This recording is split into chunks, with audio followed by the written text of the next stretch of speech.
নজর রাখবো পরবর্তী সংবাদে। বারবার এই রাজ্যে সংবাদ মাধ্যম আক্রান্ত, সংবাদ কর্মীরা আক্রান্ত।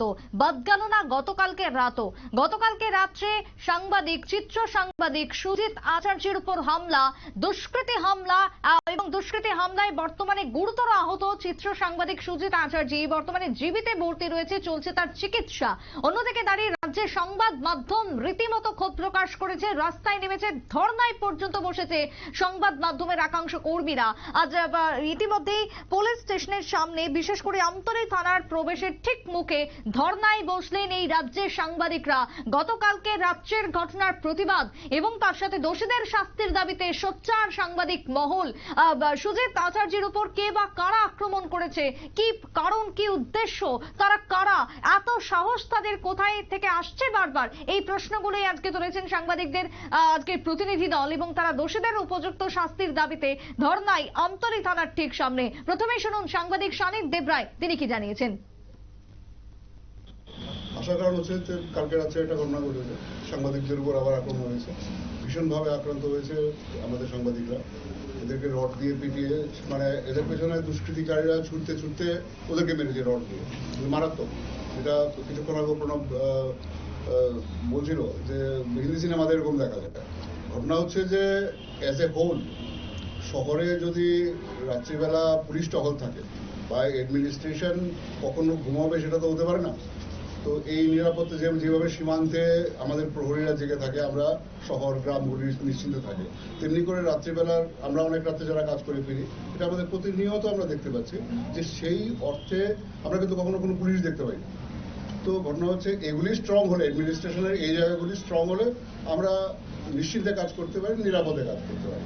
এই নিরাপত্তা সুরক্ষিত করবার জন্য আমরা গত 20 বছর 25 বছর ধরে ক্রমাগত আন্দোলন চালিয়ে যাচ্ছি, কিন্তু কিছুতেই এটার একটা সুরাহা খুঁজে পাওয়া যাচ্ছে না। এবার আমরা জোরালো দাবি জানিয়েছি, আমরা চেয়েছি যে গ্রেপ্তার হয়েছে কয়েকজন, আরো কয়েকজন বাইরে রয়েছে, যে মানে হাতিয়ারগুলি দিয়ে ওদের উপরে আক্রমণ চালানো হয়েছে, এগুলি রিকভারি হয়নি।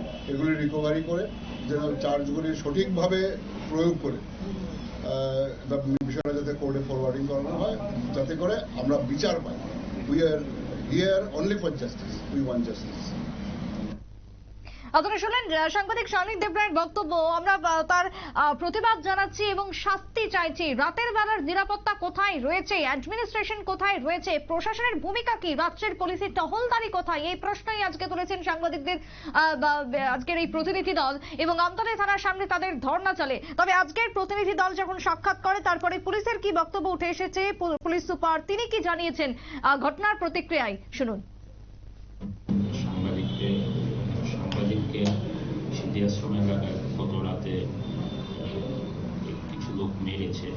অ্যাকর্ডিংলি আমরা খবর পাওয়ার সাথে সাথে ইনকোয়ারি করি, আমাদের সাথে কমপ্লেনও আসে। সেই অনুযায়ী আমরা 6 জনকে আমাদের ডিটেইন করেছি, চলছে, ওদের ইন্টারোগেশন চলছে। আমরা একটা কেস রেজিস্টার করে আমরা অ্যাজ পার ল আমরা ওদেরকে কোর্টে ফরওয়ার্ড করব। কি কারণে কেন মেরেছে কি কিছু পাওয়া গেছে? এটা আন্ডার ইনভেস্টিগেশন, আমরা ওদের সাথে ইন্টারোগেশন করছি। কমপ্লেনে লেখা আছে যে ওদের রাস্তা দিয়ে আসছিল, একটা প্রোগ্রাম করে রাস্তা আটকে ওকে মেরেছে। আগেটা আমরা দেখছি এটা ইনভেস্টিগেশন। যে জিনিসগুলো যে মেরা হয় সেইগুলো উদ্ধার করা হয়েছে, এগুলো উদ্ধার করা হবে। আমাদের টিম গেছে, খুব তাড়াতাড়ি আমরা করতে পারি। আপনারা শুনলেন পুলিশের বক্তব্য। ঘটনার তীব্র নিন্দা এবং প্রতিবাদের ঝড় উঠেছে গোটা রাজ্য জুড়ে। বারবার সাংবাদিকদের উপর আক্রমণ, যা কোনোভাবেই মানা যায় না। সাংবাদিকদের নিরাপত্তা কোথায় রয়েছে, রাতের নিরাপত্তা কোথায় রয়েছে, কে বা কারা যারা এই ধরনের ঘটনার সাথে যুক্ত, তাদের দোষীদের শাস্তি হোক অনতি বিলম্বে, এমনটাই দাবি সাংবাদিকদের। ছোট্ট একটা বিরতির পর ফিরবো, সঙ্গে থাকুন।